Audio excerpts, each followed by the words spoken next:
और इस चैनल पे हम लोग पढ़ेंगे 3 सब्जेक्ट, कॉमर्स के जो मेन 3 सब्जेक्ट है accounts, economics and business studies.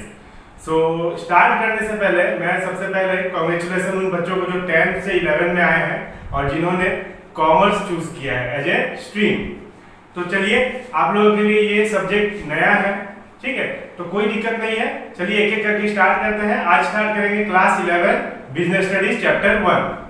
तो चलिए स्टार्ट करते हैं class 11 business studies chapter 1। Chapter का नाम है आपका nature and purpose of business. पहला टॉपिक ह्यूमन एक्टिविटी। आप लोग ये जानते ही है कि हर इंसान कुछ ना कुछ करने में बिजी है, चाहे वो पैसा कमाने के लिए बिजी हो या फिर कुछ सेटिस्फेक्शन को सेल्फ सेटिस्फेक्शन के लिए। जरूरी नहीं है कि हर इंसान पैसा कमाने के लिए बिजी है, सिर्फ पैसा कमाने के अलावा और भी कुछ है जो जिसका जो मन करता है उसमें बिजी हो, ठीक है। तो ह्यूमन एक्टिविटी को 2 कैटेगरी में क्या डिवाइड किया गया है। तो उसके पहले जान लेते हैं ह्यूमन एक्टिविटी क्या है। All human beings are engaged in some activity. All human beings, जितने ह्यूमन बीइंग्स हैं सारे एंगेज्ड हैं इन सम एक्टिविटीज और the other in order to satisfy their basic needs. किस लिए बिजी है? ताकि अपने बेसिक नीड्स को सेटिस्फाई कर सके। कुछ लोगों को पैसा कमा के सेटिस्फेक्शन मिलता है, कुछ लोगों को दूसरों को मदद करके सेटिस्फेक्शन मिलता है, ठीक है। तो चलिए इसमें देखते हैं कि डिवाइड कैसे किया गया है। Human activities are divided into 2 part, economic activity and non economic activity. तो इकोनॉमिक एक्टिविटीज क्या है देखते हैं। Economic activity it refers to those activity which are undertaken to earn a living. Economic activity मतलब जो एक्टिविटी जो हम लोग को जीने के लिए जरूरी है, ठीक है। जैसे कि worker working in a factory. Worker working in a factory मतलब ये पैसा कमाने के लिए बिजी है कि नहीं, तो ताकि अपना जिंदगी चला सके, जी सके अपना, ठीक है। तो economic activity basically related to money measurement, okay. And non economic activity it refers to those activity which are undertaken to satisfy social, psychological and emotional needs. For example, जैसे मान लो मैंने किसी को कुछ मदद ही कर दी, कोई कुछ एड्रेस पूछ रहा है, मैंने किसी को बता दिया कि हाँ ये एड्रेस वहां है, ठीक है। तो ये पैसा कमाने के लिए तो नहीं, मेन मोटिव पैसा कमाना नहीं है। तो पैसा कमाने का मेन मोटिव जो है वो इसमें है। Economic activity is related to money measurement, but non economic activity is related to satisfy social need, psychological and emotional need. For example, a teacher teaching his own son. एक teacher अपने ही बच्चे को पढ़ा रहा है, तो ये क्या है, उसके इमोशनल नीड्स है, ठीक है। तो ये पैसा कमाने के लिए नहीं कर रहा है, ठीक है। और इकोनॉमिक एक्टिविटी में क्या था, a worker working in a factory to earn money ताकि अपनी जिंदगी चला सके, ठीक है। तो यहाँ तक आपको लगता है कि मुझे लगता है आपको समझ में आ गया होगा ह्यूमन एक्टिविटी क्या है। All human being are engaged in some activity. All human being engaged है कुछ ना कुछ एक्टिविटी करने में और other in order to satisfy their basic need. Human activities are divided into 2 part, economic activity and non economic activity. Economic activity deals in money, non economic activity deals in social satisfaction, psychological needs, okay, and emotional needs. For example, a teacher teaching his own sun. And in economic activity, worker working in a factory, a teacher teaching in school, ये आपका आ जाएगा economic activity में। चलिए तो फिर आगे बढ़ते हैं। नेक्स्ट टॉपिक है बिजनेस। तो बिजनेस स्टडीज सब्जेक्ट है और बिजनेस टॉपिक है। तो आप लोगों ने तो सुना ही होगा बिजनेस क्या है, सबको पता होगा, लग रहा होगा कि यार बिजनेस ये तो इजी होगा। लेकिन एक बार देख लिया जाए क्या है, अच्छे से डीप में पढ़ेंगे। अभी पूरा सब्जेक्ट ही है तो हम लोग अब डीप में पढ़ते हैं बिजनेस क्या होता है। तो बिजनेस क्या है? The term business means busyness और a state of being busy. Busy होना और बिजी रहने को बिजनेस बोला जाता है। तो इसका एक प्रॉपर डेफिनेशन है, देखते हैं। Business refers to those economic activity. कौन सी एक्टिविटी है? Economic activity. यानी इकोनॉमिक एक्टिविटी क्या था? Related to money, related to profit, ठीक है। तो business refers to those economic activities which are connected with production करना, परचेज एंड सेल करना। क्या चीज का परचेज एंड सेल करना? गुड्स का, और सप्लाई करना सर्विसेज का। जरूरी नहीं है कि सिर्फ जो गुड्स मतलब प्रोडक्शन कर रहा है वही बिजनेस है।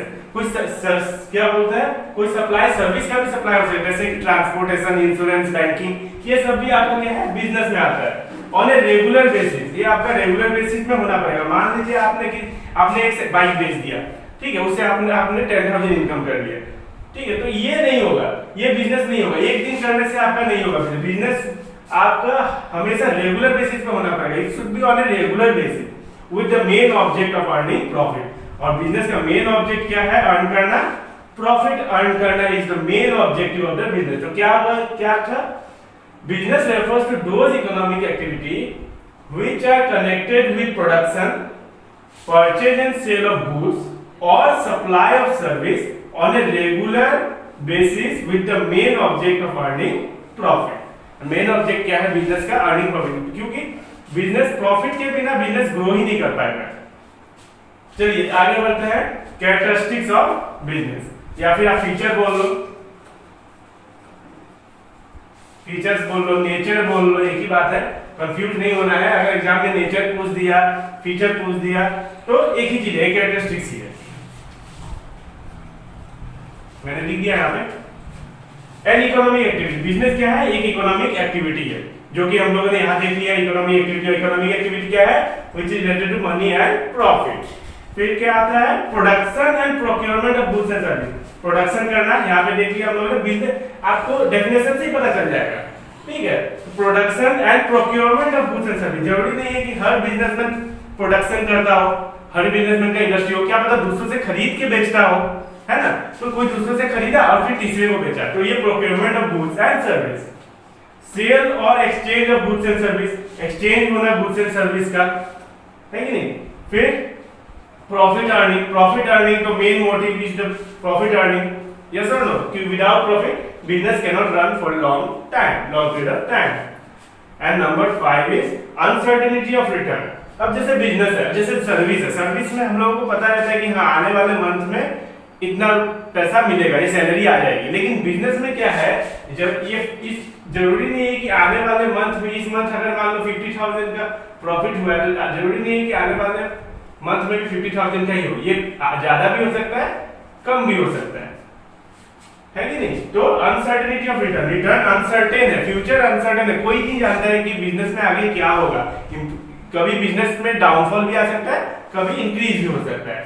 तो आई होप आपको यहाँ तक समझ में आ गया होगा। Human activity two part, divided into two part, economic activity and non economic activity. Economic activity related to money, worker working in the factory to earn money, और non economic activity related to self satisfaction, psychological need, satisfy करना अपने आप को बस। अब मान लो एक housewife खाना बना रही है, तो वो घर में खाना बना रही है, तो वो थोड़ी ना पैसा लेगी, है कि नहीं। लेकिन वही रेस्टोरेंट में खाना बनाना, वो एक इकोनॉमिक एक्टिविटी हो गया। और वही घर में खाने बनाना अपने परिवार के लिए, अपने फैमिली के लिए, वो हो गया non economic activity. And business क्या था? Business refers to those economic activity which are connected with production, purchase and sale of goods और supply of service on a regular basis. ये बहुत ज्यादा इंपॉर्टेंट है, रेगुलर बेसिस पे होना पड़ेगा। आपने मान लो सेकंड हैंड मोबाइल बेच के 2000 रुपए कमा लिया, तो ये बिजनेस नहीं कहलाएगा, ठीक है। तो with the main object of earning profit, और मेन ऑब्जेक्ट क्या है बिजनेस का? Profit earn. और characteristics and economic activity, production and procurement of goods and service, sale और exchange of goods and service, profit earning, uncertainty of return. चलिए next topic देखते हैं, profession. Business तो हम लोगों ने पढ़ लिया, अब आता है प्रोफेशन। तो प्रोफेशन क्या है? It include those economic activity, those activity which require special knowledge and skill. एक ऐसा एक्टिविटी, इकोनॉमिक एक्टिविटी जो कि स्पेशल नॉलेज एंड स्किल चाहिए होता है उसको अप्लाई करने के लिए। Indian occupation to earn a fees, professionals को क्या मिलता है? फीस मिलता है। People engage in profession are known as professionals. और जो लोग प्रोफेशन में एंगेज रहते हैं उनको क्या बोला जाता है? प्रोफेशनल्स बोला जाता है। For example CA, doctor, lawyer, they are professionals, okay. और ये लोग क्या लेते हैं? सर्विस देके, सर्विस देके ये लोग को मिलता है फीस। Characteristics of profession, समझ में आ गया? Profession is include those activity which require special knowledge and skill to be applied by individual in their occupation to earn a fee. People engaged in profession, जो people engaged रहते हैं profession में उनको क्या मिलता है? प्रोफेशनल फीस मिलता है। Characteristics देख लेते हैं। Characteristic number 1, well defined body of knowledge। पहला कैरेक्टरिस्टिक क्या है, well defined body of knowledge. हर एक प्रोफेशन अपने अपने अपने में अलग अलग well defined systematized body of knowledge है, ठीक है। Next number 2, restricted entry. Restricted entry, हर कोई, जब तक आप कुछ एग्जाम क्लियर नहीं करोगे, मान लो जब तक आप सीए का एग्जाम क्लियर नहीं करोगे आप प्रोफेशनल नहीं करा सकते और उसका आपको उस तरीके से फीस नहीं ले सकते, आप अपने आप को प्रोफेशनल्स नहीं बोल सकते। तो restricted entry, and every profession restrict the entry on the basis of examination. You have to give some examination, कुछ क्राइटेरिया होते हैं, तभी जाके आपको प्रोफेशनल का डिग्री मिलेगा। नेक्स्ट है professional association. All professions are affiliated to a professional association which regulate entry, grant certificate। हर एक प्रोफेशन अपने अपने एक बॉडी होता है जिससे वो एफिलिएटेड है। फॉर एग्जांपल अगर सीए है तो सीए किसके अंदर में, आईसीएआई के अंदर में आता है, तो उस हिसाब से, और वही आपका सर्टिफिकेट ग्रांट भी करता है, देता भी है, ठीक है। Code of conduct, her profession का अपना अपना कोड ऑफ कंडक्ट है। ए strict code of conduct exist in every profession. Every profession, her profession का अपना अपना कोड ऑफ कंडक्ट। जैसे कि लॉयर का क्या है, ब्लैक कोट ही पहनेगा, है कि नहीं, व्हाइट तो पहनेगा नहीं। डॉक्टर क्या है, डॉक्टर व्हाइट कोट पहनेंगे, ब्लैक तो पहनेंगे नहीं। तो उस हिसाब से कोड ऑफ कंडक्ट बहुत ही ज्यादा स्ट्रिक्ट होता है इसके अंदर। लेकिन बिजनेस में तो ऐसा कुछ नहीं है, बिजनेस में प्रॉफिट मिलता है एज ए रिवॉर्ड। इसमें क्या मिलता है as a reward, professional fee, जो हम लोगों ने यहाँ पे देखा।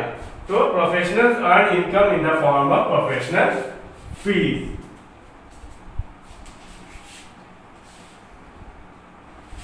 चलिए नेक्स्ट टॉपिक, एम्प्लॉयमेंट। एम्प्लॉयमेंट क्या होता है, it refers to occupation in which people work for other. जो दूसरों के लिए काम करता है, ठीक है, जो दूसरों के लिए काम करता है, get remunerated by in return in the form of salary. और उनको क्या मिलता है in return, salary and wages. तो जो काम करते हैं, जो रेगुलर जो काम करते हैं दूसरों के लिए, उनको मिलता है सैलरी। और जो वेजेस किसको मिलता है, जो एक दिन के लिए आए, अपना काम किया और चले गए, पैसे लिए चले गए, तो वो वेजेस हो गया, ठीक है। लेकिन सैलरी किसको, जो महीने हर मंथ मिलता है जिनको, उसको बोला जाता है सैलरी। तो एम्प्लॉयर कौन है, एम्प्लॉयमेंट क्या है, it refers to occupation in which people work for other. जो दूसरों के लिए काम करते हैं, क्यों काम करते हैं, कुछ लेने के लिए, to get remunerated in return in the form of salary. Characteristics पहले इधर देख लीजिए। पहले those who are employed by other are known as employ. जो काम कर रहा है दूसरों के लिए उसको एम्प्लॉय बोला जाता है, जो काम करवा रहा है उसको employer. People who engage such employ call employer. ये इन लोगों से काम करवाता है, इसके अंडर काम करते हैं, इसके अंदर ये लोग काम करते हैं, जो उसको बोला जाता है एम्प्लॉय। और जो काम करवाता है, जो एंगेज करके रखता है सबको, उसको क्या बोला जाता है, एम्प्लॉयर। कोई दिक्कत, कंफ्यूज नहीं होना है। कैरेक्टरिस्टिक देख लेते हैं। कॉन्ट्रेक्चुअल रिलेशन, कॉन्ट्रेक्चुअल रिलेशन होता है कि कितना दिन तक का कॉन्ट्रैक्ट रहेगा, बॉन्ड साइन किया जाता है किसी किसी ऑर्गेनाइजेशन में। तो रिलेशन क्या होता है, कॉन्ट्रेक्चुअल होता है इसमें। रिवॉर्ड, रिवॉर्ड में क्या मिलता है, सैलरी मिलता है, यहाँ पे हमने पहले ही बता दिया। नेचर ऑफ वर्क, काम क्या करना होता है। अब देखिए हर ऑर्गेनाइजेशन का अलग अलग डिपार्टमेंट रहता है। तो जो मान लीजिए एम्प्लॉयर बोलेगा एम्प्लॉय को, उसको वही काम करना पड़ेगा as prescribed by the employer, ठीक है। तो जो काम दिया जाएगा, जो प्रेस्क्राइब किया जाएगा एम्प्लॉय को, वही काम कौन करेगा, एम्प्लॉय करेगा। और प्रेस्क्राइब कौन करेगा, एम्प्लॉयर करेगा। कैपिटल इन्वेस्टमेंट, कैपिटल इन्वेस्टमेंट जरूरी है, आपको क्या लगता है कि एम्प्लॉयमेंट में कैपिटल इन्वेस्टमेंट लगता है, जी नहीं, कैपिटल इन्वेस्टमेंट की कोई जरूरी नहीं है इसमें।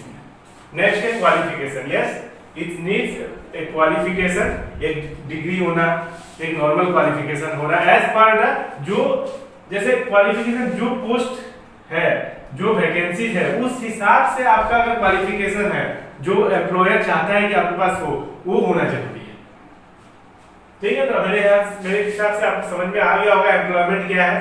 तो एक चीज ध्यान देना, यहाँ पे मैं बता देता हूँ आपको, यहाँ बताता हूँ। हम लोगों ने क्या पढ़ा था, ये सब क्या है, एम्प्लॉयमेंट, बिजनेस पढ़ा, प्रोफेशंस, एम्प्लॉयमेंट, ये सब कुछ ना कुछ ये इसको प्रॉफिट मिलता है, फीस, सैलरी। तो ये सब क्या है, आपको क्या लगता है? ये सब economic activity, they are economic activity as it is related to profit making and related to money value.